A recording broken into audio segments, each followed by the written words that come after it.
Bienvenidos. Hoy vamos a meternos en una de las preguntas clave en la creación de software, una que es fundamental. ¿Cómo conseguimos que un simple archivo de texto, o sea, nuestro código, se convierta en algo que una máquina pueda entender y ejecutar? Es que es el puente, ¿no?, entre nuestro lenguaje y los ceros y unos. Y vamos a ver exactamente cómo se construye ese puente. A ver, vamos a ponernos en situación. Imaginemos por un momento que somos arquitectos de software y acabamos de diseñar un lenguaje de programación nuevo, brillante. Genial. Pero ahora llega la pregunta del millón, la que lo define todo. ¿Cómo narices hacemos que la máquina entienda lo que acabamos de crear? Pues este es, precisamente, el debate que vamos a explorar. Bien, vamos directos al núcleo del asunto. A la izquierda vemos una línea de código sencillísima. A la derecha, lo que la máquina necesita de verdad para poder procesar eso. Y como ven, no es texto. Es una estructura, un árbol que pone orden en las operaciones. Este es el viaje que vamos a hacer, de una simple cadena de caracteres a una estructura con inteligencia. Empecemos. En un lado del ring, por así decirlo, tenemos a Elena, una arquitecta de compiladores de la vieja escuela. Para ella, los atajos no existen. Su filosofía es pureza y control absoluto. Defiende los métodos de toda la vida, los que se han ido perfeccionando durante décadas. Su enfoque es, vamos a decirlo, casi artesanal.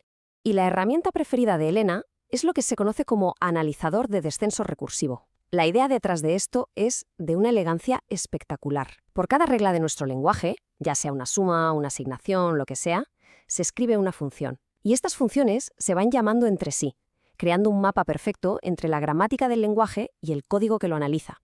El proceso es súper metódico. Primero, se define una gramática formal, sin dejar ni un resquicio para la ambigüedad. Luego, como decíamos, se escribe una función por cada una de esas reglas. Y finalmente, el analizador procesa el código de forma secuencial. Va como descendiendo por la estructura de la gramática para validarlo todo. Es control total, de principio a fin. Elena lo tiene clarísimo. Para ella es la forma más pura, directa, elegante y te da un control absoluto sobre cada mínimo detalle del proceso. O sea, no se trata solo de que funcione, ¿eh? Se trata de entender y controlar cómo funciona. Ella no quiere cajas negras, quiere ser dueña de cada pieza del mecanismo. Claro que este camino tiene sus baches. Por ejemplo, la famosa recursión izquierda, que es cuando una regla se define a sí misma. Bueno, pues es como un perro persiguiéndose la cola, puede crear bucles infinitos. Hay que reescribir la gramática con un cuidado exquisito para evitar estas ambigüedades. Y si el lenguaje es complejo, el esfuerzo manual es brutal y el riesgo de error altísimo. Y aquí, justo aquí, es donde entra Leo, el desarrollador pragmático. Su filosofía es una respuesta directa a todos los desafíos de Elena. Su pregunta es, ¿por qué sufrir con todo ese trabajo manual cuando hoy en día existen herramientas modernas diseñadas justo para evitar esos problemas? Su foco es la productividad y, sobre todo, la velocidad. El argumento de Leo es muy directo. ¿Para qué vamos a inventar la rueda? Las herramientas modernas nos permiten construir analizadores que son robustos, que son seguros y además lo hacemos rápido. Y esto nos libera tiempo y energía para centrarnos en lo que de verdad aporta valor al lenguaje, sus características, no toda la fontanería interna. Una de sus herramientas favoritas son las librerías de Parser Combinators, como puede ser NOM en Rust. Aquí el enfoque es como jugar con piezas de Lego. En lugar de una gran función monolítica, creas pequeños analizadores para tareas súper simples, reconocer un número, una palabra, y luego los combinas para formar reglas mucho más complejas. Es modular, es reutilizable, es muy potente. Y la otra gran herramienta en su arsenal es el generador de analizadores, como PEST. Aquí el cambio de mentalidad es todavía más radical. Se define la gramática del lenguaje en un archivo aparte, de forma declarativa. O sea, tú describes qué aspecto tiene el lenguaje y la herramienta solita se encarga de generar todo el código necesario para analizarlo. Es pasar de escribir el cómo a simplemente definir el qué.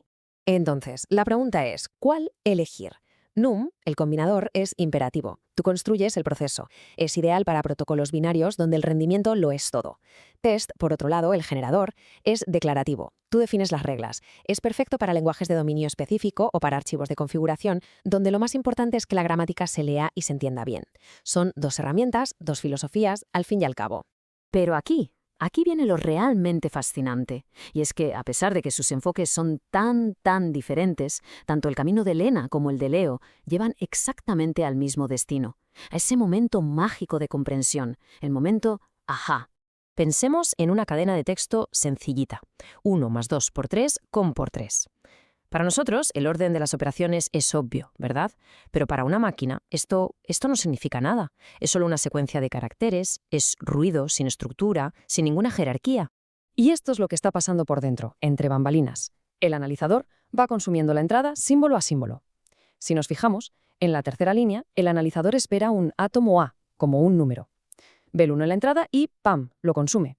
Luego, en la quinta línea, cuando ve el signo más, sabe que tiene que esperar otro término, y lo apila para procesarlo después. Es un proceso metódico que va aplicando las reglas de la gramática, paso a paso, para transformar ese caos lineal en un proceso ordenado.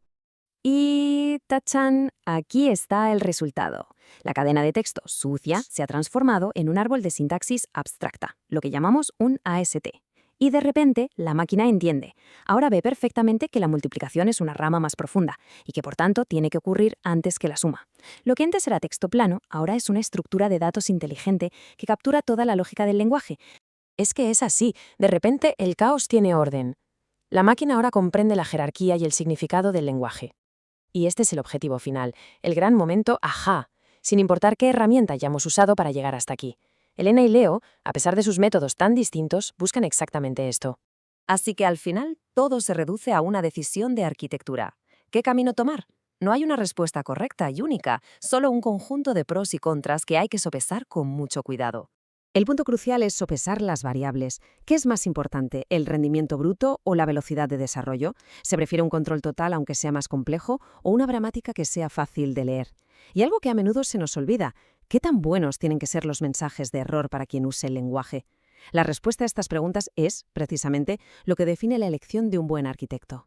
Y esto nos lleva a la pregunta final, claro. Si tuvieran que diseñar un lenguaje desde cero, ¿qué camino elegirían? ¿Serían como la arquitecta clásica, Elena, buscando la pureza y el control? ¿O más bien como el pionero moderno, Leo, pragmático y centrado en la velocidad? La elección no solo define el código, define toda la filosofía del proyecto.